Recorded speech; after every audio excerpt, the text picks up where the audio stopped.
Thanks for joining us for another edition of the Process on Tap broadcast. Whether you are watching live, watching later, or listening to the podcast version, my name is Jeremy. You can find me on Twitter at Back of the Herd.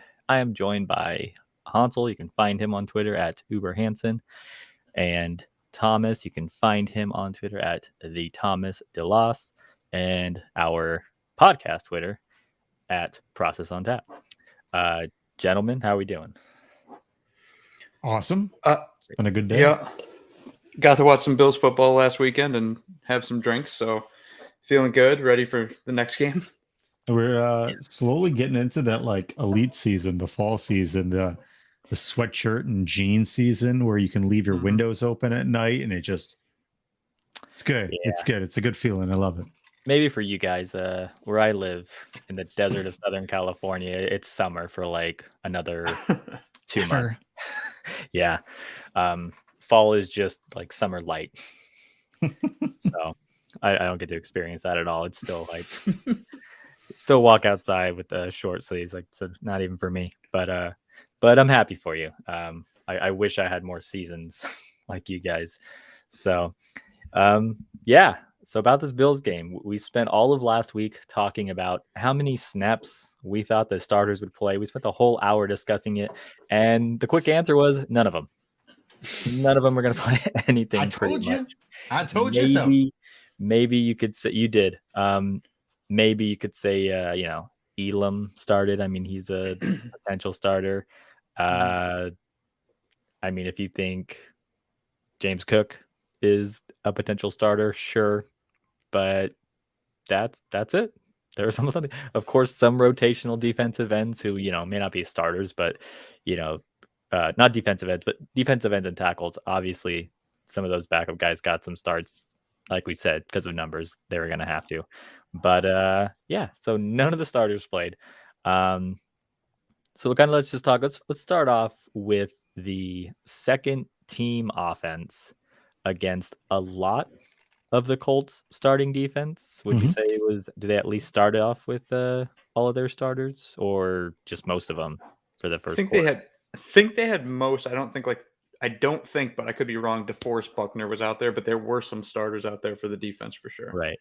So, second team offense against the Colts starting defense, underwhelming, obviously. DeForest Buckner was in fact out there. I just took he was their stat line. Yep. Right. I believe every member, or if not 99% of their defense was in fact out there. Damn. All right. Yeah.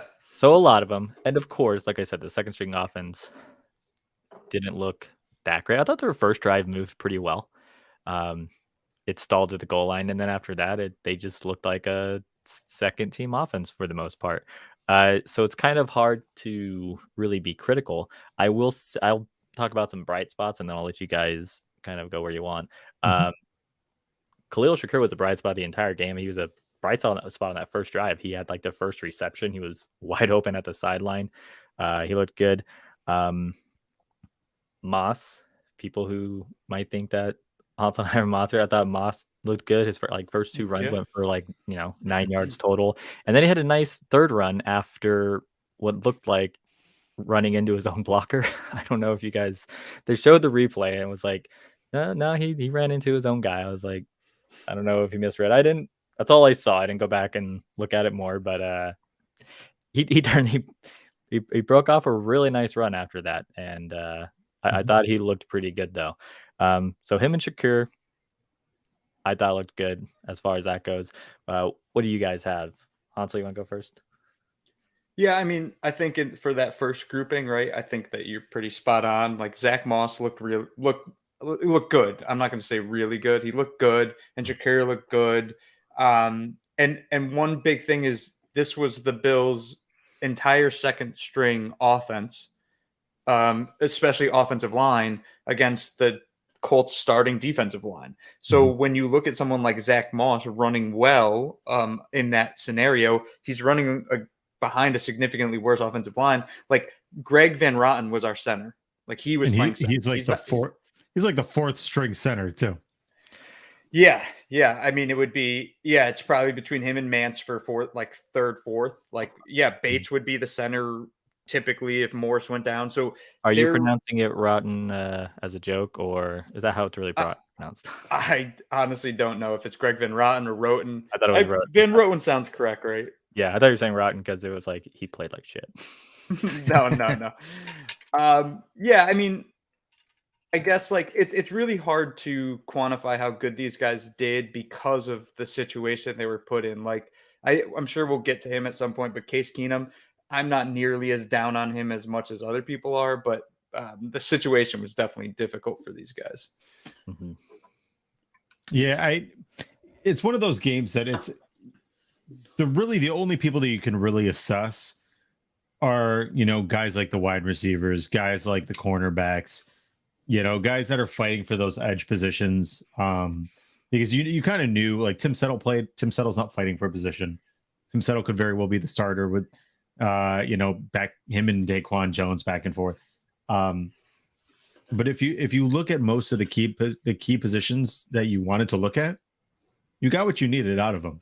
Shakir looked really, really good. Isaiah Hodgins stepped it up nicely. He had that beautiful catch down the right seam. And he was targeted 11 times, caught 9 passes for 77. Looked really, really good. The only question is, or not question, but the indictment on him is his speed. But I mean, quite frankly, he's a slot guy. He doesn't have to have a ton of speed. He's just a big body guy. He can play inside, he can play outside. He's got a little bit of everything. I mean, I know everybody wants speed, but I mean, we've heard like McDermott, maybe Brandon Beane too, say it's like when they ask what they look for in wide receivers, they can you get open and can you catch the ball? Right. Like, sure, is speed like a nice extra dynamic? Great, but you never actually heard them say like, oh no, they've got to be fast, because I mean, we've had plenty of guys who it's they just don't, like I said, they know how to get open and catch the ball. Mm-hmm. So I mean, like you said, like Isaiah Hodgins, I mean, not the fastest, he didn't have the fastest 40, but he's got like the same 40 time as like our two back-to-back third round running backs. And I think that even adds to it. It's like, it's not about speed. It's just, what else can you do? Right. Yeah, like even Stephon Diggs, like he's not the fastest guy in the world. He's just incredibly good at route running and can get open. So he can do that without speed. So that's why I think the front office doesn't really particularly care about speed in certain scenarios. Right. And they're giving Isaiah Hodgins every opportunity to win this job at this point. I mean, they're putting him in every avenue to be successful. They're obviously putting him in Kumero's spots. And I truly, everyone's saying it, if he can win, or if he can at least be competent in special teams, I think the writing's on the wall for Kumero. I don't know. Kumero really hasn't ever flashed. For as much as Aaron Rodgers loves this guy, I just don't see it. I mean, he caught 1 touchdown pass. They call him Touchdown Jesus. I don't know why. The guy's caught 1 touchdown pass in 2.5 years of being with the Bills. Like, whatever. I don't know if the holdup is on him, but I think you saw really nice pieces. Zach Moss looks quick. It's exciting to finally see him healthy. Whether that pans out or not is to be told, or is to be seen. But the one thing about him is we were all sick and tired of Devin Singletary. They drafted Zach Moss. Everyone was elated. They thought we found Devin Singletary's replacement, and then Zach Moss just couldn't get healthy. So if he is in fact healthy and he can prove himself right, then that's another big step. Wait, who was sick of Devin Singletary? After Devin Singletary's first year, people were questioning whether or not he was worth it. I thought he was like the bright spot in his rookie year. I think there were some people that wanted more. And I think a lot of that came from just the history of Bills, like Fred Jackson, Marshawn Lynch. And so people were expecting that tier of a runner. And so I do think there was a subset of fans that did want that. Jeremy and I very much were not those fans, but I do think they did exist even early on. Well, yeah, they're the guys, like you said, like he doesn't have the home run speed. This is also is when you have a guy who can break off like a 60-yard run, which is funny because I remember looking up not last season but the season before, I was like, who had the highest like rushing yard, like longest like running plays like of that season. And like the top 10, I think 2 of those guys had like a 40 time that was like below 4.5. The other than the top ones, like multiple running backs in the 4.6s. Daniel Jones had like one of the longest yards. So that was one season. I mean, obviously you can go back and look more, but gosh, I feel like those those people who want those 60-yard plays. It's like, okay, sure, speed helps, but I mean, I feel like the blocking has to work out exactly right. You got to have like the defenders have to be doing everything wrong, and you have to be doing everything right. I feel like that's just you can't put that many eggs in that basket. But you are right. Like I said, there are people who wanted that compliment, and then we went out and drafted another running back with the exact same 40 speed. Who Right. I think probably Moss, that when he is healthy, like does like look like he plays quicker and probably is a little faster than it says so. But none of it matters because Raheem Blackshear is probably going to take the starting running back job, and he's pretty good. No, I'm joking. He But did look good anyways, though. I mean, I will say Blackshear did look nice, but then again, like most years, kind of like oh gosh, who's the guy on the Giants now that we had last year? Antonio Williams. Thank you. Just like Antonio Williams, everybody clamored for him last year, but he actually had a decent preseason game too. I just saw his stats. Yeah, he was like 9 for 60 and a tutty. He was averaging like well over like 6 yards per attempt. Right. The problem with a lot of these guys, though, is they flash, but more often than not, they're playing against a subset of terrible players from the other team. They're playing against the third, fourth, even fifth string guys, that are never going to see a true NFL field. So, yeah, it's great and it's exciting that these players are succeeding, but at that same time, the expectation, or at least the allure of who they are, is probably lesser than what they really are. Kind of like Quentin Morris. Like Quentin Morris looked nice. He had a nice catch, nice over the shoulder. Would he be an actual option in a regular season game? I would doubt it. That's why a lot of people are questioning whether or not OJ Howard could be gone. I'd be very surprised. I don't think they brought him in just for a cup of coffee. My guess is they want to truly give him a chance to be the 1-2 punch with Dawson Knox. And quite frankly, we don't know if he's truly healthy. I mean, he came back from an Achilles injury. He's only 14 months removed. Achilles injuries are one of, if not the hardest injury to truly get 100%. But to your point, I think there was some nice moments in the game, but it's hard to truly evaluate games like moments like that, because it's one thing in the prototypical when they had 4 preseason games. In that third game, you'd have starters for like 2, maybe into the third quarter. So you could really kind of see against another team's starters and kind of gauge that way. But a lot of these guys are playing with scrubs and against scrubs with maybe 1 or 2 decent players. So it's hard to truly like get an honest opinion of what they're doing, because a lot of these guys have like no wiggle room to even potentially make a mistake with everybody else making mistakes around them. So, and then after what happened with the Zach Wilson and Jalen Hurts, starters are never going to play preseason again. Probably they're going to get like 2 snaps because everybody's like. Right. I remember like after having our conversation where we were trying to talk about who do we think is going to start. I feel like there's a good amount of people out there who wanted to see Josh play some starts. I was one of them. I was like, yeah, it's a new OC. Like, don't we want to see like how well they're they're vibing with each other? And then like Thomas, like you said none. And then we see what happens to Zach Wilson. And I was like, yeah, you know what? Maybe let's keep Josh on the bench for a little while there. I'm stepping back a little bit. But with the one thing with like Zach Wilson's injury, for example, is like he was running. If Josh Allen was in the game, there's no way he's scrambling at all. Like he'd drop back, it'd be quick slants, like literally 3-step drop, throw. And if someone's not open, throw it away. It doesn't matter. Like take the penalty. We don't care. We're just trying to get him on the field. I still I wouldn't say 100% he's not going to play at all. But I wouldn't be surprised. I wouldn't be surprised either way. Like, does he not play at all? Doesn't surprise me. Does he play a drive or 2? Wouldn't surprise me. I mean, at the end of the day, if he's going to play, my idea would be you play him in this game against the Broncos. So you actually have a little bit of a buffer in case there's an injury. But again, do I want him on that field with a chance of getting hurt? Not really until Thursday night, September 8th. I know we mentioned Raheem Blackshear. I kind of want to save him for later. I kind of want to stick to the offense under Keenum. And like we said, Keenum was playing with the backup offensive line. And I mean, gosh, I think Bobby Hart was even part of that, maybe. So it was like backups. So as we said, it's kind of hard to criticize him at all. He had a couple throws that I thought could have been placed a little better. He had like 2 into the end zone that looked high at the time, but it's his first preseason game too. No big deal.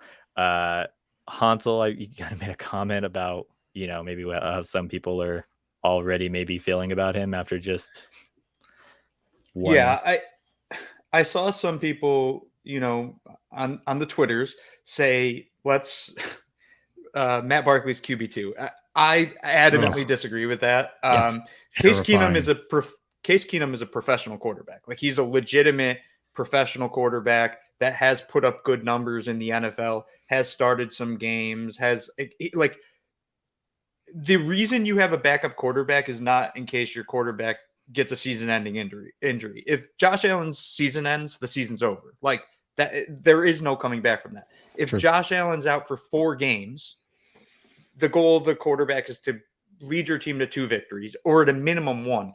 I trust Case Keenum being capable of doing that over 2 games or winning us 2 or 1 game. I don't fully trust Matt Barkley to do that. And further, if the Bills, for instance, cut Case Keenum, some other team will pick him up in a heartbeat. Like, it won't even take like a day.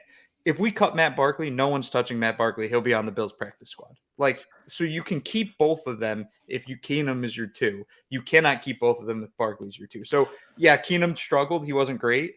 He actually looked pretty bad at times. But again, like we said, he was playing with all the backups, especially the backup offensive line. That's the most important part against the starters on the Colts. Like, pressure gets to you. And if he's playing with starters, if he's playing with Stephon Diggs, playing with Gabriel Davis and that full offensive line, he's not putting up 3 interceptions, 2 interceptions, whatever it was, like he did this game. Yeah. And starting receivers and weapons to, help accommodate. So yeah, I feel like people are just the whole, Barkley CB2 is, Barkley technically like led the comeback and he was more exciting to watch, but I feel like Matt Barkley knows he can just go out there and just fucking throw it. He's like, I'm QB3. I know that. He's going out there with like the 3rd team against the 3rd team. So now the talent is a little more balanced and he's just throwing it. He's just, I don't want to say he's having a good time. It's like, he knows where his place is. He's going to go out there and huck it. Right. And he sees it. He rips it. Case Keenum, there's more nuance to his game. Like, he actually is a skilled professional quarterback, like Hansel said. The other part about it is, you cut Keenum, you're putting $2.5 million of dead cap money onto already dead cap money. And the thing about it is, Brandon Beane doesn't want to add any more because he's already paying for Darrell Williams to sit at home right now. He doesn't need to pay another person when that guy is significantly more competent. And quite frankly, Matt Barkley in training camp looked horrific. Not like kind of bad. He looked bad, like really bad. Like, was not throwing the ball well, was missing wide open targets, overthrowing balls, behind receivers. There was a pass that Shakir had that everybody was talking about. It was Barkley that threw it, and it was so far behind him. Shakir had to basically adjust his whole frame to get to the ball. He caught it, but any good quarterback wouldn't put it there. And that's the problem, is Barkley's he has one good game that Bills fans remember against the Jets, and because of it, there's some, it's not even recency bias, it's like recollection bias. It makes no sense to me. One good game, and then every time after that he didn't look great. No, he looked terrible. He looks terrible. They're like, he's good for the locker room or something. I don't know. You put Keenum with our starting offense, I think Keenum's going to be doing fine. First off, Keenum and Diggs have quite a rapport together. But aside from that, he, just like Hansel said, if we play 4 games, the expectation is to win at least 1. I think he can do that and more. Could he could he win 4? I don't think so. It's possible. You never really know. I mean, Mike White won an NFL game, and that guy's dog shit. So I think if you look at things, people dissect stuff just for the hell of it. And quite frankly, when you're this good, we're dissecting a 2nd and 3rd string quarterback. Like, who cares? Yeah. It's the most nonsense. People that have to find something to talk about in the dog days of the NFL season because there's nothing else going on. And also, I don't know about you guys, but like watching like Matt Barkley throw a football, just like him going through the motions, his mechanics, like it looks like Uncle Rico. As he's throwing it, I'm instantly like, is this about to get intercepted? Because he just looks like, he looks like he's just throwing it like, someone will catch it. Yeah, and there's also like an intangible benefit of keeping Keenum as well. Like Keenum's been in the league for I believe longer than Barkley. Actually, I'm not even sure if that's true or not. But he's played in more games. He's played in more high leverage games, including playoffs, where Barkley has not had that same experience. So if you Keenum's your QB2, at a minimum, he's on the sideline. So Josh Allen, maybe he doesn't see something in a game, and Keenum's like, "Hey, look, I saw this." I trust Keenum's kind of quarterback intellect more than I trust, say, Barkley's quarterback intellect. Again, this isn't. I also don't dislike Matt Barkley. I think he's actually really good for the locker room, mainly because Josh Allen likes him. And if Josh Allen likes somebody and he wants to keep them around, then I say he should stay. He should still be on this team. But in this case, Barkley can be on the practice squad, and that's perfectly fine. Matt Barkley came in 1 year prior, 1 year after Case Keenum. So Case Keenum came in 2012. Barkley was 2013. But also at this point, I feel like if someone wants to be like, "Well, Matt Barkley's good for the locker room," I'm like, "That's cool." I think Josh Allen's good for the locker room, and Matt Barkley could come, but it's like if you lose him, I don't think you're losing much. It's like the thing is, Matt Barkley has 2,700 passing yards since 2013. Like, no offense, he ain't starting. He ain't the backup. He ain't worthy of a backup. Case Keenum led the Vikings in the playoffs. Like the dude has credible, legitimate experience. Just drop that shit. Yeah. That's kind of all I have to say about the starting offense underneath Keenum. You guys have anything to add to that before we switch over to defense? I will say I want to see James Cook, but I want to see James Cook with a competent offensive line. Right. Just because it's so hard. Like, you eat 3 carries for 5 yards. I really don't believe with a competent, like, actual respectable offensive line with Bates and Saffold in the middle, because that's really what it comes down to. Is they're like, oh, he has no contact balance. Well, that's great, but the problem is he also has no holes to run through either. So it's hard to really gauge how good he truly is. I don't think he necessarily. The other thing is, Josh is going to throw him open or put him in a position to receive the ball where he's running with the ball. They were throwing it where he had to stop, catch, and go, which as a scat back doesn't really do him any justice, because it's basically completely killing his inertia. So I think with an actual competent offensive line, you'd see him actually being super beneficial to the team. Hansel, anything else to add to the offense under Keenum? No, again, you're playing second string against first string, so I think take everything with a grain of salt. The one last thing I'll throw out there is Crowder did play a few snaps. I think he played a total of like 11 snaps and didn't really do all too much. He was a part of the Case Keenum's first interception or second interception. I don't remember which one. To be completely honest there, Keenum threw it well behind Crowder. Crowder still should have caught it, but that was on Keenum. About I that, want to see. Sorry. Yeah. There's people who are like, oh, well, Keenum, about like the ball placement, like, well, sure, the ball could have been placed better, but Crowder should have caught it. Like, how come it doesn't work both ways? And it's like, okay, Crowder should have caught it, but Keenum could have placed it better. You know what I mean? Like, how are they not like held equally accountable? Like, they're both professionals. Yeah, I mean, that's a legit question. Actually that's a fair point. That's a very fair point. Yeah, I mean, I think both had an issue on that play. Like, I don't particularly think that one should be blamed and not the other. Like, I think some people are going to look and say, oh, that's on Crowder because they don't like Crowder. Or some people are going to say that, oh, that's on Keenum because they want Matt Barkley to be QB2. So I think in that particular play, I think it was both. Like, yeah, Crowder should have caught it. Keenum should have thrown it better. Because of that, what happened on that play, it resulted in an interception, and that's kind of frustrating. But I want to see, similar to how we just talked about James Cook, I want to see James and Crowder with the first team offense, while simultaneously saying I don't want to see Josh Allen on the football field. But I think that, like, I'm still in on Crowder because I've seen him prove it on a professional football field. But so far, there is reason to be concerned for the Crowder gang because he really hasn't done all that much this offseason. But again, neither has OJ Howard, and I'm fully confident OJ Howard's making this team, and I'm still fairly confident Jamison Crowder is making this team. The one thing that's going to hurt him, though, is Shakir is looking really, really, really good.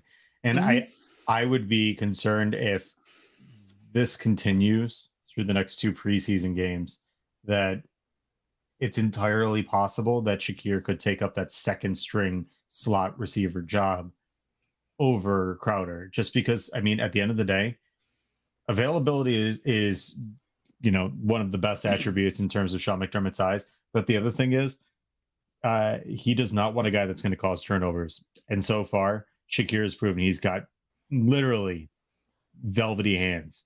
So I would be very, very surprised if it happens. But I mean, he's definitely leaving the door open for Shakir right now. Fair. Yeah, fair. So defense, really the only thing I have to say, and I'll let you guys be more specific, is I think you got to be pretty happy with how your mostly backup / rotating defense played against what I assume was the Colts starting offense. Yeah, minus Jonathan Taylor. Yep. Their Right. entire starting offense minus Which, Taylor. granted, if Jonathan Taylor was playing, that's like a whole nother Very different. threat. And with him gone, it's like, okay. I mean, Nyheim Hines played pretty well, I thought. Not like their running game is absolute garbage. I did not know that they signed Philip Lindsay, or I just forgot about it, but is what it is. So, like I said, I think got to be happy. I think the big focus was on Kaiir Elam and Christian Benford. And I think Balin Spector stole some of the spotlight as well. I think he was a bit of a surprise. So you guys go ahead. What do you got? I'll tell you, the one thing about going into this game was there was concern, and I said this last night on my show, that there was concern over the cornerback position. With Trey, really no definitive answer as to if Trey is going to be playing anytime soon. There was concern as to who would take up that next position, and nobody had really snatched it. No one had kind of definitively taken that answer. But Kaiir Elam looked really good. I wrote down in my notes right here, I said game wasn't too big for him, and it really wasn't. He looked smooth. He looked confident. One thing that I saw at least a couple times, and I was taking a photo. I have a photo on my phone of him because he was the first on the field when I went last Wednesday. And he looks like he's in his own head, which I get it. It's a big thing for him. This is a dream for him. Like his trying a little too hard, maybe. Right. Yeah. And I wouldn't be surprised if he's gotten in his own head, which is causing him to overthink just the most simple details, things that he could do naturally, as an athlete.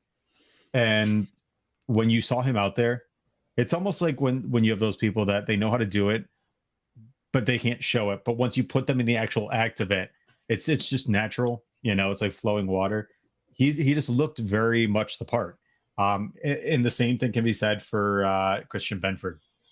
His ascension it's been remarkable, quite frankly, for a 6th round guy to prove that he can, stand up there with the best. I mean, Alec Pierce and Michael Pittman are nothing to scoff at. Michael Pittman is a fantastic receiver.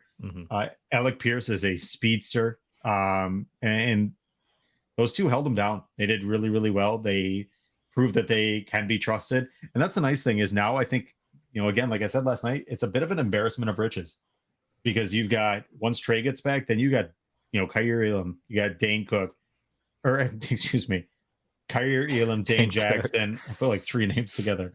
Kaiir Elam, Dane Jackson, Christian Benford, even Cam Lewis. Dane Cook is hanging out with other 23-year-olds. Right. There's a ton of talent right there. And if it all works out, you're talking the Bills could probably trade one of these dudes because people were even calling Cynthia Frelund to find out if Christian Benford was in fact going to be on the roster. So teams are watching. They know the Bills have a lot of talent on the roster, and they're trying to poach some guys off. And man, I'll tell you, the Bills might finally have a really nice complement of corners outside of Tre'Davious White. And after, I don't know if you guys were on earlier, but Sale Capaccio did a little space, like a Twitter Spaces earlier today. It was like his first one he's done. It seems to me that, and I know he doesn't know anything, or if it did, he couldn't say anything. But man, I have this weird inkling that Tre'Davious White is going to be back and ready for week 1. Like it seems like there's been little. Yeah, Jeremy Fowler rumblings. said sooner than later. It just seems like things are kind of trending in that direction. So if that is in fact the case, man, we're in a great spot. A really, really nice spot going into that first matchup. Yeah. As far as Trey White goes, like I need to see him in full pads actually fully moving and doing things because especially in that first matchup, I don't I don't want him being 70% and on the football field just because the reoccurrence of injury from everything I've read and been told, if you're not 100% is much higher.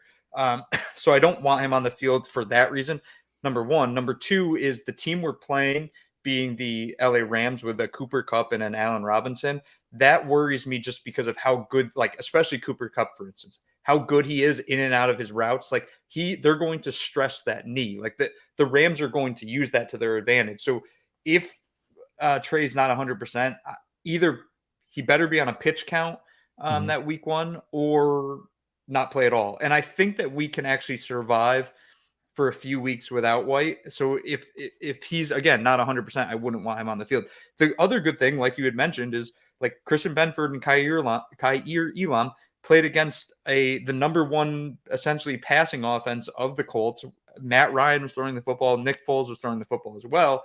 Two legitimate NFL wide receivers, and both Elam and Benford had a decent breakup at one point in the I think it was like the first quarter. They each had one. One was on Pittman. I'm not sure who the other one was on. So was on Pierce, there is some.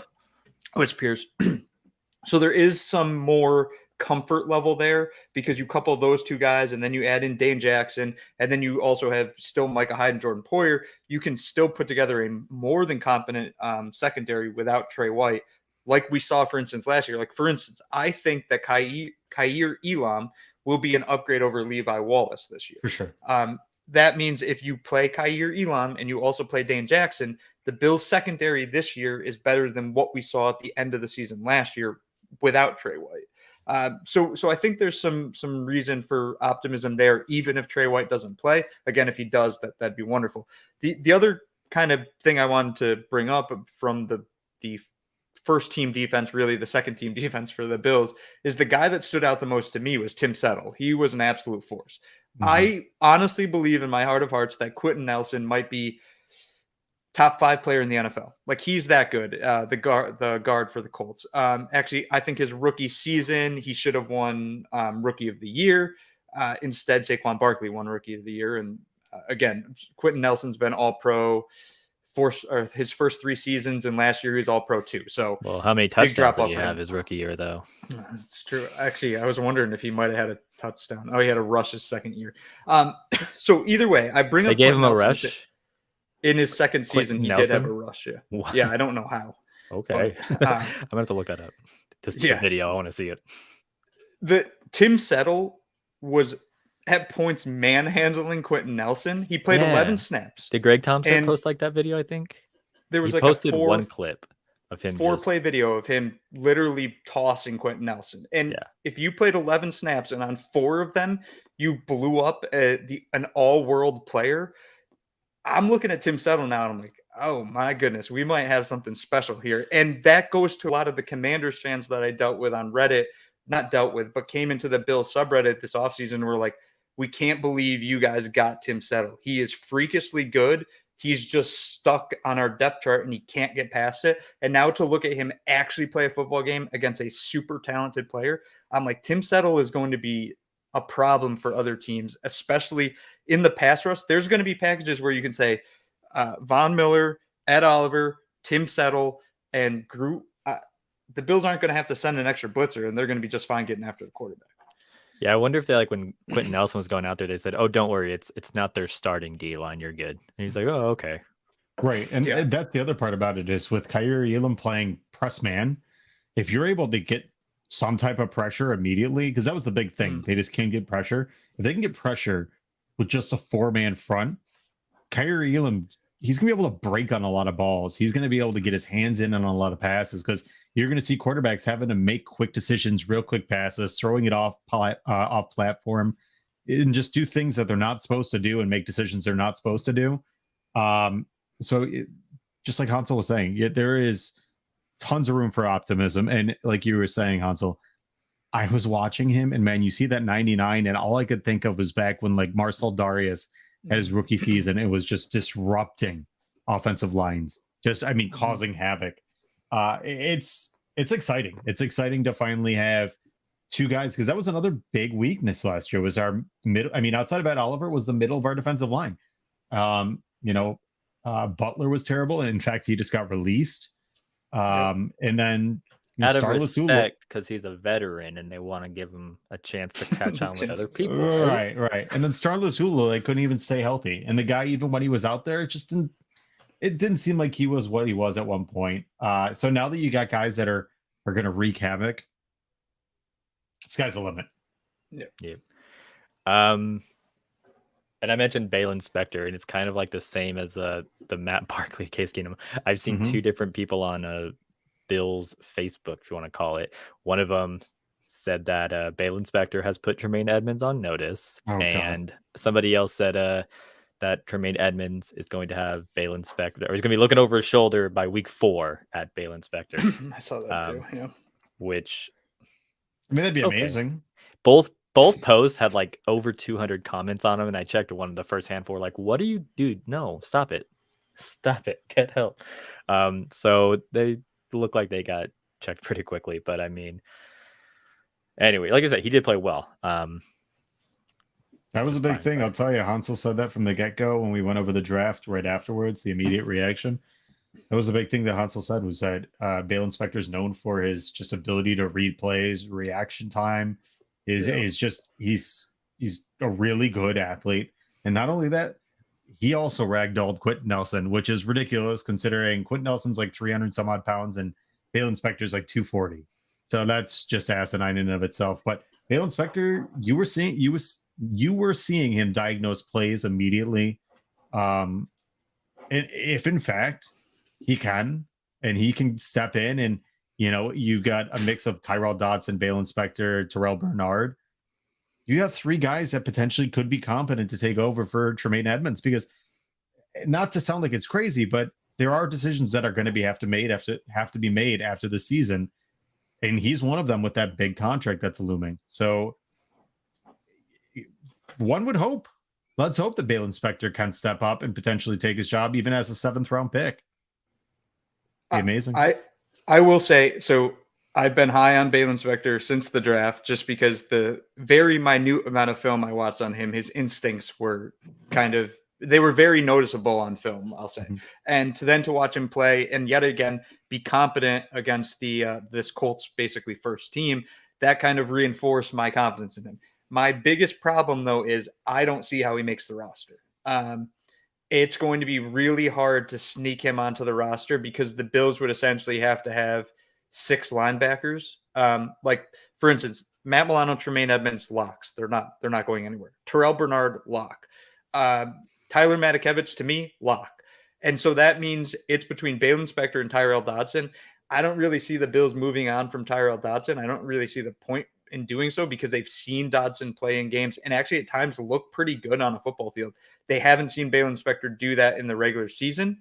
And then a further point to all this is the Bills are going to stash Andre Smith on the suspension list. He doesn't count towards a 53-man roster. So are the Bills really going to essentially carry 7 linebackers going into the season? I don't know how. Like, I want to say Balin Spector is going to make the roster, but I don't know how he doesn't unless he pushes Dotson off the roster. All right. Anything else you guys want to add to like the first half defense? I don't particularly have anything. No. Okay. I do want to add, like, going into the half, and I don't know how much to think about this. There was about 2 minutes left. The Bills had it, and I feel like, under Dable, you could tell right away. It's like, okay, are they going to go for it? Like, try and, are they going to run like a 2-minute like offense and try and score? Or are they just going to kind of be meh? With Dorsey, I was kind of interested to see what he did. And again, it's preseason. Maybe he wasn't trying too hard, but nothing really happened. I kind of like took it down, and it was like they did like a run with Duke, and then he scrambled, and then it was like so it's like, oh, okay, so no 2-minute offense. Like, I'm not trying to say like Dorsey's not looking aggressive, but it was just kind of something I was curious about. I don't know if you guys noticed that or if you think it means anything, but maybe he's not trying to put anything on film just yet, possibly. Yeah, I think that's going to be a big part of preseason, and I also think not putting things on film is actually going to be a big part of the regular season too. But I'll explain that a little bit more once we get to the regular season. All right. Want to talk about special teams, and let's go ahead and talk about punters. Matt Hawk took the first punt, and I was just like, why? I don't understand why you're just not giving a rise at everything. You know what Hawk can do. Like, you know how bad he is. You know how average he can be. I was just like, why put him out there? I didn't understand that. Yeah, I mean, I'm with you on that. Like, I don't really see the benefit to playing Hawk. Like, yeah, I guess get him a couple practice kicks, but he can do that on the practice. Like, he's a professional punter. He's done it for a few years now. Why does he really need to do it? Ariza should be kicking every single punt. And then if Ariza shanked every single punt this preseason, you can say, well, wait a minute, maybe we need to consider keeping Hawk. But lo and behold, that's not particularly what happened. I'll say though, Matt Hawk had a pretty good punt. He did. And I'm not. Yeah, I wasn't trying to talk down, but I forgot exactly where it got down to the 12. So yeah, it's a pretty good punt. I know 38 yards isn't much compared to another punter on the Bills team, but he did his job too. It's just the show got stolen from him a little while later. Yeah. Maybe Ariza was mad he didn't get that first punt, so he's like, that's it. Could be. I will say today they mentioned on WGR that there's a website called Puntalytics. It's apparently a thing that it shows that a punter that could literally give you a touchback every time would be considered statistically the best punter of all time. Yeah. So they're basically going and looking at all different statistics. And if Matt Ariza in fact can do what he did and flip the field from I believe he was at the 7-yard line, the opposite 7, and put it in the end zone, it's perfect. And it's a perfect decision. Did you tweet it? Like the average starting position, like lowest was like 26 or something. So therefore, if you're getting a touchback, that's the worst right there. Yeah. I tweeted out essentially the average starting field position for teams the past. I actually ended up doing the past 5 years because somebody commented and wanted it. And like the lowest starting field position that somebody had last year, I think, was the 24. That was like the worst starting field position for a team. So essentially, if you kick a touchback every single time, you don't have turnovers, you don't have, taking kickoffs out of it. A punter kicking a touchback every single time would therefore reduce the average field position for the opposing team. Somebody then took my stat a step further and actually did remove turnovers and kickoffs, and they essentially found out there's a minute difference between the numbers. Like, it's not even a noticeable difference, which is what I expected, to be honest. So yeah, so if to me, I've said this since Ariza has been drafted. I don't remember when I first started saying this. Kick it out every single time. I don't care. Like, okay, the team starts on the 20-yard line. At least they don't have the shot at a return, or we didn't shank a punt and they have the ball in the 40, their own 40. Like, kick it out every single time. And when I saw Ariza kick it 82 yards, and actually I didn't see it live. I was in the bathroom, I think, at my local bar. I got to see it on my phone, obviously. When I saw him kick that ball, I was just like, yep, that's exactly what I thought he'd do. And boom, 82 yards it was tied the season long last year by Corey Bajorquez. Not only that, but for a coach like Sean McDermott, you're talking for consistency's sake, you can literally game plan. You can run practice every new possession that you punt after. You say, okay, they start on their own 20 every time. Yeah. And so you can literally practice and coach that up. Every coach would love that. If they know exactly where they're going to be working from every single play. I would say at this point, the only way that Ariza loses this job is if he loses one of his legs. Yeah, that's a good way to put it. That's it. I don't think there's a physical way he can actually lose this, because one, I think the reason they didn't get rid of Hawk mid-season last season is because they thought they had a shot at winning the Super Bowl, and they could have, and they didn't want to mess with Tyler Bass mid-season and his ability to have a competent holder. That's it. If it wasn't that, and let's say we didn't have Tyler Bass and we just kind of had a hodgepodge kicker, Hawk would have been gone. And I think the other part about that is because we don't punt that much, they didn't think much of it. aside from like the holding thing. But now, when you have the ability to find somebody that can do both things competently, of course they're going to do it. And of course they're going to get rid of somebody like Matt Hawk, because there were multiple games, including, was it the Jets game, where he had back-to-back punts of like less than 20 yards? Yeah, 3 in a row actually. Yeah. One got called back on a penalty. 3. I mean, asinine. There's no reason to keep the guy. God bless him. Joe Miller said he's fantastic. He went golfing with Matt Hawk, and he's a great guy. I don't give a shit. I don't want him on my team. Yeah, Whatever. One last just thing on the punter too, in the value that Ariza brings. So I've been doing a scouting the AFC East thing for Cover One. So I've actually just finished going through all 3 teams. And one thing this season that the AFC East has is very good punt returners. Braxton Berrios was an All-Pro last season for the Jets. Very good punt returner. And then the Dolphins are discussing who's going to be their punt. They haven't released it yet. It could be Tyreek Hill. Fast guys. It could be Jalen Waddle. Tyreek Hill is an all-world punter. Like, he's the Quentin Nelson of punting or punt returns. Meanwhile, Jalen Waddle averaged nearly 20 yards per return in college. So both those guys could be a threat if they're back there. If we have Ariza, it essentially negates that. Just kick the ball over their heads out of bounds, like out of the end zone. So I do think there's even more value to Ariza knowing what we have waiting for us in the division this season. Not only that, but when you're playing a team like the Patriots and the Dolphins, right? Against 2 teams that quarterbacks cannot push the ball down the field, you want to pin them back as far as you could possibly get them. Because in games like we saw in that hurricane gale force winds, or even in the playoffs when the weather was terrible and it was freezing cold, you saw what it did to Mac Jones, and you can see what happens to Tua when things go sideways. He's not able to push it down the field. You can literally change the trajectory of a game for these quarterbacks and the offensive coordinators, because that's the other thing. By doing that, you're limiting what their playbook is and what plays they can physically run by where you're putting them on the field, because they have it basically sectioned off in a playbook and saying, listen, okay, this is the plays we're going to run when we start from this point on the field. So you're basically dictating a game plan for another team by a punter. There's so many benefits to it, and it's asinine. But like I said, unless he loses his legs, we're in great shape. And I mean, even if he loses one, I feel like McDermott might still be like, can you still come in? Yeah, right. Let's see. Speaking of punt returners, let's talk about the Bills punt returners. Because we don't know who they are. We had a few. And I want to preface this topic by saying I think Isaiah McKenzie is a very exciting and electric kick and punt returner. I think once he has that ball in his hands and he is running, he is super fun to watch. Obviously he's fast, he's quick.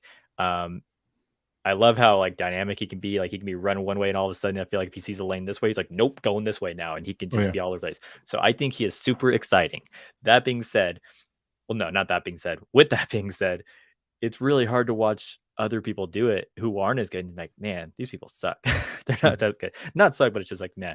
Khalil Shakur, we all know he's got safe hands, but the 2 returns I think it was that he had, but whatever. Yeah, he caught it, didn't fumble it. That's it. James Cook, I know he had at least 1 kick return. I don't know if he had more, but I think he had just one. To be honest with you, yeah, it was fine. Duke Williams had Duke something Johnson.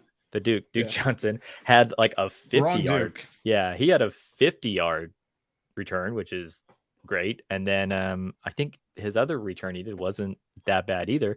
But at the same time, it's how is he going to make this roster? You know what I mean? It was as good as it was. And I would like to remind people, I put this on Twitter, it's Marcus Murphy returned a return or kickoff for a touchdown in a preseason game, didn't make the 53. So someone can look great, and it's yeah, but if the 53 is already looking pretty stacked, that may not be what pushes you over. Christian Wade returned one for a touchdown. Don't mean shit. Right. So it's going to take more than just a decent return here or two to really push the needle. The one that I thought that I like the most, and I'm going to contradict myself because I just said Duke Johnson has a tough hill, was Raheem Blackshear. didn't look as great, like I said, as McKenzie does. Nobody does. But I mean, I felt like he had decent like speed and quickness. Once he caught it, he seemed like he knew where he was going and was just on it. Like I said, they weren't like great, but they weren't terrible. I thought they were fine.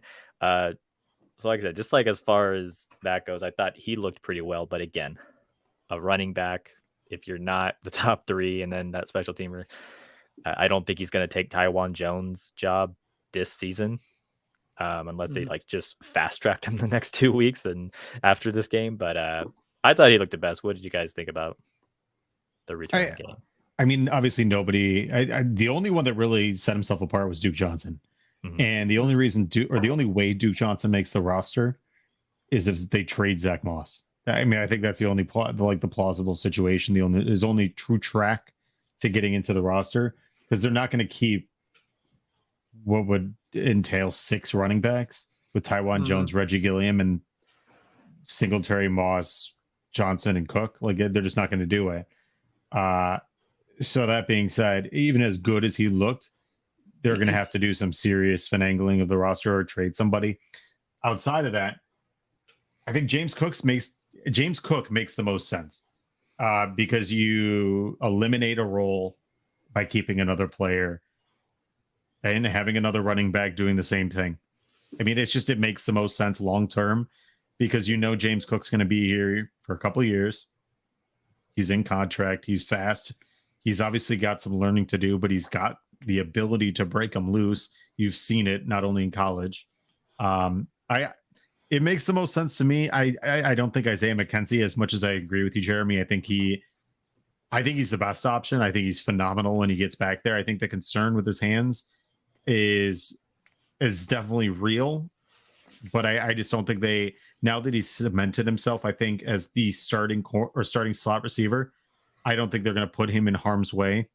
So my guess is they're going to go with somebody that they can kind of multi-purpose, just so they can save those roster spots. Because just like Hansel was saying, when you get to the back end of the roster with a Balin Spector or a Joe Giles Harris or I hate to say like a Cam Lewis or Christian Bedford seems like at this point that he's on, but those back end spots, they become that much more valuable. So if you can find a way to get a kick returner or a punt returner and use him in a different spot as well, I think that's their best course of action at this point.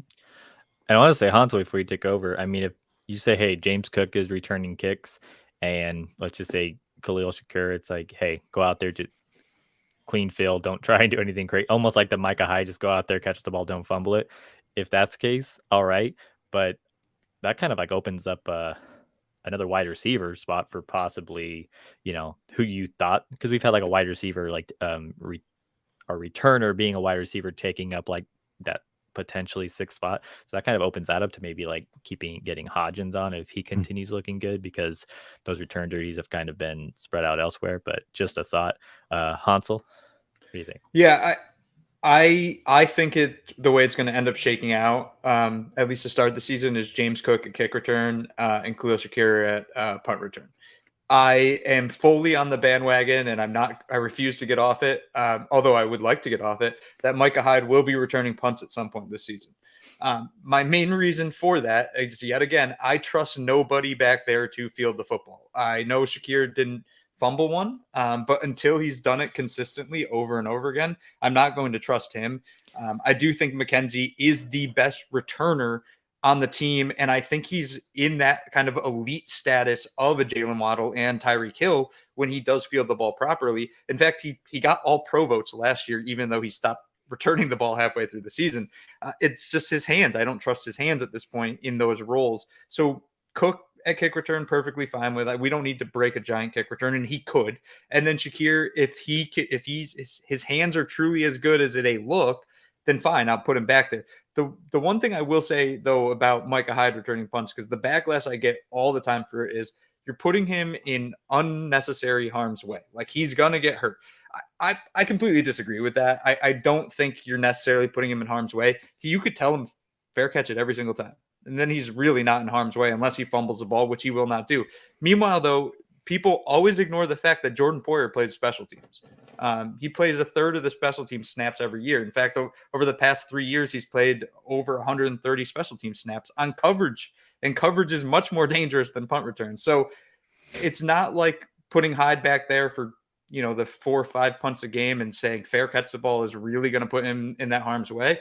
I don't want him doing it. He doesn't need to be doing it. But at the same time, if we don't have a guy on our team that can field the ball consistently without me having to worry or McDermott having to worry about it being fumbled, then Micah Hyde's going to return punts, which again, I think will happen at some point this season. And I want to say, I know, special teams is one of the most dangerous phases of the game, returning kicks and punts, also very dangerous. But at the same time, we had Andre Roberts doing it for 2 seasons, and he maybe missed 1 game. Mm-hmm.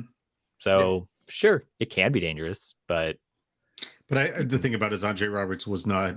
I mean, even though he was a receiver, he really wasn't. And when he was a receiver for us, he was a liability. Oh yeah. So I mean, he was actually a huge proponent in why we lost.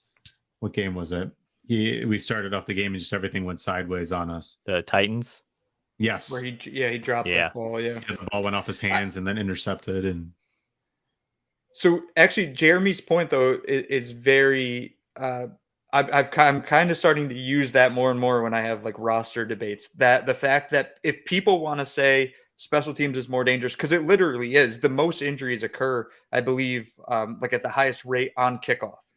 Just because you literally are running full speed down the football field into another human. It's an insane sports play. For that reason, if I have guys that can play special teams and that's all they can do, sign me up.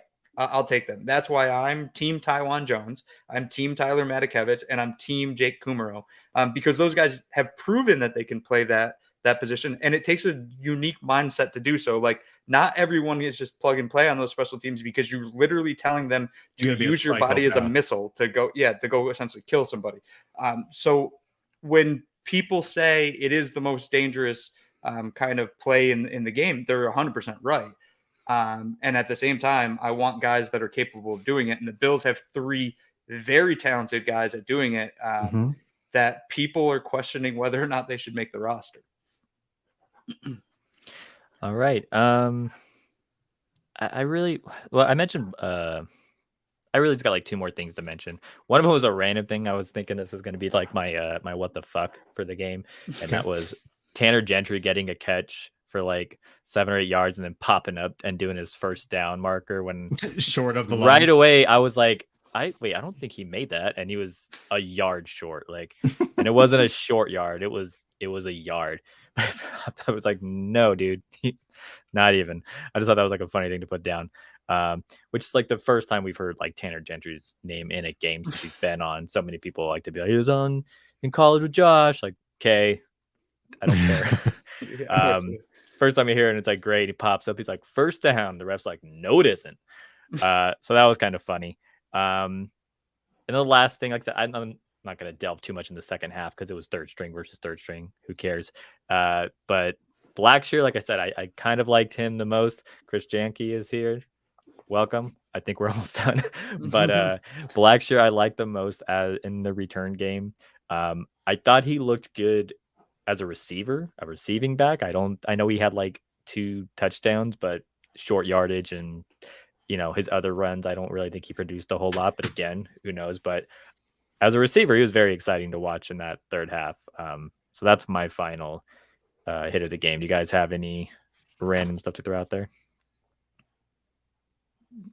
What is this you're holding up? Oh, it's a Hi Chris. It's this Hi Chris, since I can't. Oh, okay.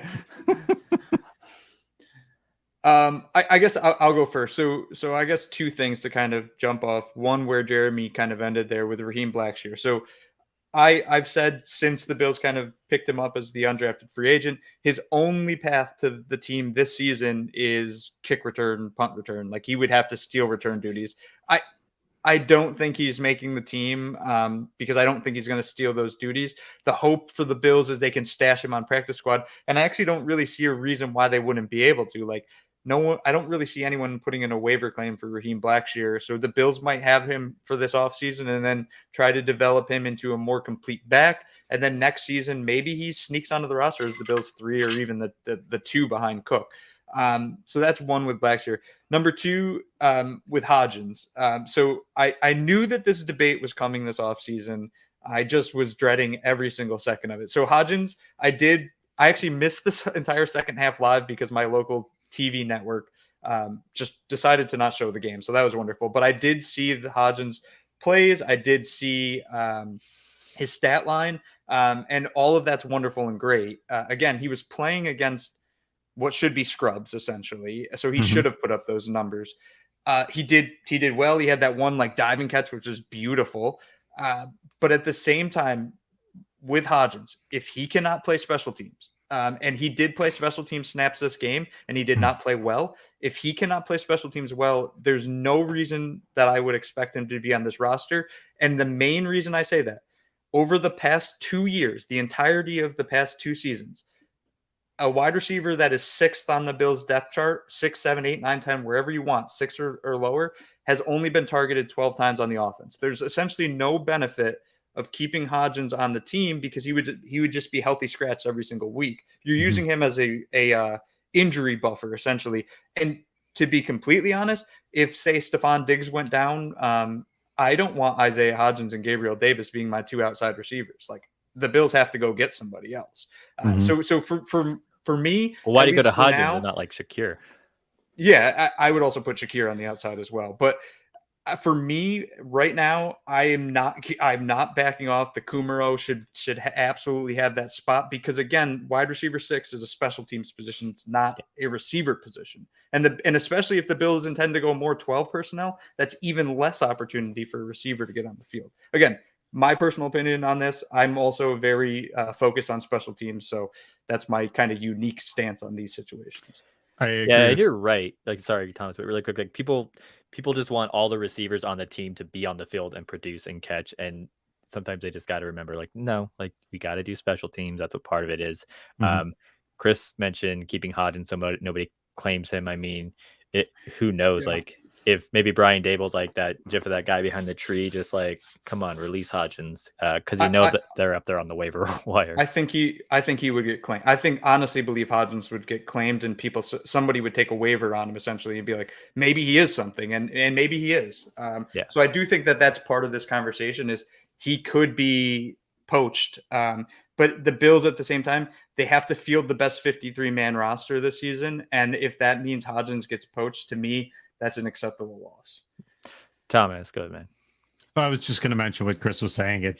I think that's a huge part in why they're likely going to keep Hodgins. And I did like a little mock 53-man projection in my truck the other day, just kind of go through and at least see what I thought and how the roster looked. And I kept putting Hodgins on there just because as of this point, benefit over like long-term plan. And like if you're looking at each guy between Kumaro and Hodgins, I see more long-term potential in Hodgins than I do Kumaro. And aside from that, it's not as though what Kumaro is doing is lightning in a bottle. Being whether he's a personal protector or he's a gunner, I'm fairly confident that Hodgins can do that exact same thing and also be a more competent receiver in a pinch type of scenario. And even more so having that extra height, because Hodgins is 6'4". He's the only guy that we have of that height range for a wide receiver. And in scenarios that you're in the red zone, you might bring him in for that alone, just to get that size up there. So I don't know. I don't know for a fact that, obviously they're liking one over the other, but from what Joe Miller said, they want to give him every opportunity to win that number 4 job. So it wouldn't stun me if they keep him over Kumaro. I want to bring up Chris's comment. You say, basically saying Crowder or Hodgins. And look, like with Hansel, like when we signed Crowder, I was like, that's our starting slot. He's got way more experience over McKenzie. That's it. However, after the training camp so far, even Thomas mentioning, best ability is availability. And this first preseason game, I don't think Crowder has helped his stock at all. I think it's gone down a little. I do think he does have to. He's got to bring it up for sure. If he kind of keeps playing like he does, then it's very possible that maybe we're like, yeah, thought Crowder was going to be it.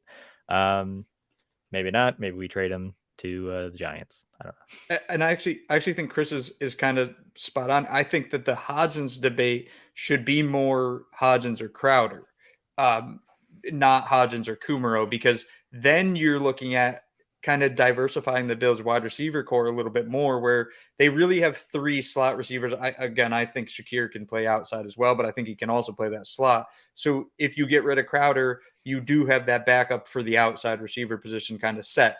The only thing with Hodgins, though, again, and especially comparing Hodgins to Crowder, is this is Hodgins' third year in the league. And I know the first season he missed because he was hurt, but what did he play one game last season? Like, I'm very much I'll believe it when I see it type person. And I've seen Jamison Crowder play good football in games that matter. I've never seen Hodgins do it. So for me, at least right now, and also because I believe Crowder has a different skill set than other slots on our team, I think that I can't put Hodgins on this roster. Maybe I'm wrong. And if I am, I'm perfectly fine with Hodgins being the 53rd guy. Yeah, Chris mentioned thinks he's only keeping Crowder if he's their starting slot receiver. Joe Marino was like talking about this too. He's like, look, if he's not your starter, then he's a backup slot, and that's it. Like, he doesn't really bring any more versatility. So again, it's just one preseason game, but that's all we have to go off of. Like I said earlier, I think the other part about it is what Shakir is, because that's the other thing is if Shakir, let's say he's the punt return guy and James Cook is the kick return guy. If Shakir's that punt return guy, and maybe they see him on par with Crowder in terms of their ability to be the backup slot receiver, that makes Crowder even more expendable because Shakir can do multiple jobs. He plays teams. He can actually be a very competent receiver. He can stay on the field. He doesn't get injured. And he costs less. Granted, you're going to have some dead cap with Crowder. But again, that's another situation where maybe that does open it up for Hodgins and for Kumaro, so they can keep both those guys. Crowder, I know, when he was signed, it was like 1 year up to $4 million. I pulled up his contract. His cap hit is $1.98 million, dead cap of 1.87. So I don't know, like, how much specifics you guys knew. Does that change anything if a cap hit less than $2 million? I mean, he would take on.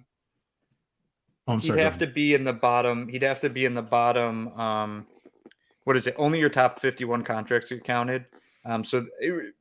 Regardless, that dead cap would hit us this year. Yeah. Which and I'm really, saying knowing that, like saying knowing. Oh, knowing that. Hit, is that enough to take on? Is that okay, or is it like, we got to take on almost $2 million, or is that fine? I mean, I'm still team Crowder should make this roster, but yeah. If let's say hypothetically, if I didn't want him to make this roster, I was like, I'm done with Crowder. I don't care that it's a $2 million cap hit. It doesn't change anything for me. How much what's our cap hit for Starlo Tulele this season? Like $5 million. So the other part about this is, regardless of which one you get rid of, whether it's Hodgins or Crowder, somebody's going to take. Obviously, Crowder is not. He's a vested veteran, so he doesn't go to waivers. But whichever one you get rid of, they're both going to find a team within immediately. They're both, going to be highly sought after. So it's just who brings more value. And again, like we said earlier tonight, if Hodgins can in fact play on teams, that is another added wrinkle, because that's the thing. How many more years do we have Tywan Jones? We need more guys that can fill those roles for when Tywan Jones can't. So. I mean, they showed how fast they're willing to let Bass start over. I mean, when he won the job last offseason, he had Hauschka and said, "Nope, this is the guy." So when you kind of compare the youth to the veterans, and again, like Hansel, I'm also Team Crowder. Like I said, when he signed, I was like, "This is it." I'm just saying he's only been hurting his stock recently. He's not somebody that the Bills went out and got in the first wave of free agency. I was like, "Yes, let's need him." He kind of just fell at the bottom and said, "Oh, hey, we can scoop him up for this much." So. Like I said, if you're looking at Hodgins, and again with Hodgins, this is one game, one preseason game that he has showed up. So I understand that as well. So like I said, it's a money thing. It's, hey, this is the youth and this is what we're liking so far. Who knows? It's just one game. Thank God we got two more. I think, we're going to see both of them playing a lot more. Yeah. Thomas, do you have any some random quick hits you want to throw in before we finish?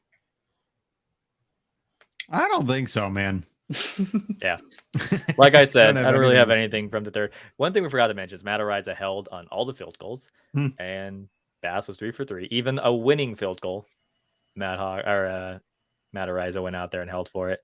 And Bass said it. Bass had something on his Instagram where he's like, everything was held very well. So even he was kind of signing off on it. I will add one thing. I'm not that I haven't ever been excited. I'm excited every year for the Bills. I just have this like weird excitement this year. Just like I've just been like incredibly like jacked up for the start of this season, just because of not only the anticipation for the Bills, but just the team in and of itself and all the different talent levels that we have now with like Von Miller and all these new pieces. I'm just so excited for September 8th. I needed to get here. I feel like I'm gonna like explode. Speaking of excitement, I forgot to mention, I always watch games at my dad's house. This time I just watched it here because it was preseason. I wasn't even sure how I was going to watch it. And my wife is a Colts fan, so I was like, oh, I'll just watch it at home. We'll stick together. My dog, one of them is a just small fuzzy ball of anxiety, like multiple things. She will randomly freak out. I cannot get excited over a football play, or else she like looks at me and is like, what's going on? And starts like pawing at me. I'm like, no, it's fine. So literally, like my wife made like on a scale of 1 to 10, I was like, my wife was at like a 6, and my dog was like, what happened, what's going on? So I when it comes to excitement, I had to like bring myself down to like a borderline corpse when Terrell Bernard like scooped up that fumble and ran it. I literally had to turn to my wife and be like, and just like this, I'd be like, I am very excited about what's happening right now, but I can't raise my voice or else the dog will freak out. That's exactly how I had to respond to that play. So I told my dad, I was like, next game I'm coming back over, and yeah, done with it. Gotta give your dog Xanax before every Bills game. Gosh, I've tried so many drugs with her. I'm about to start really getting into the hard stuff. Yeah. All right. Your dog likes ketamine. That's exciting. Yeah. Oh, jeez. She dabbles in hard drugs every now and then. But all right. Anybody last stuff to throw on? Hansel, good. Thomas, we good? I'm good. All right.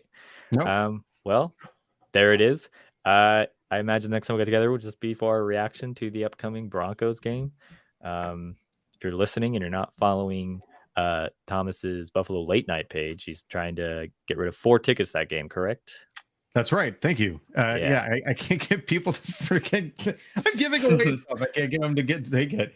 Yeah, I have a contest. The winner will be chosen Friday, 8 a.m. It's 4 tickets to the Bills Broncos game this Saturday, including a stadium parking pass. All you got to do is go to BFLO Late Night on Twitter.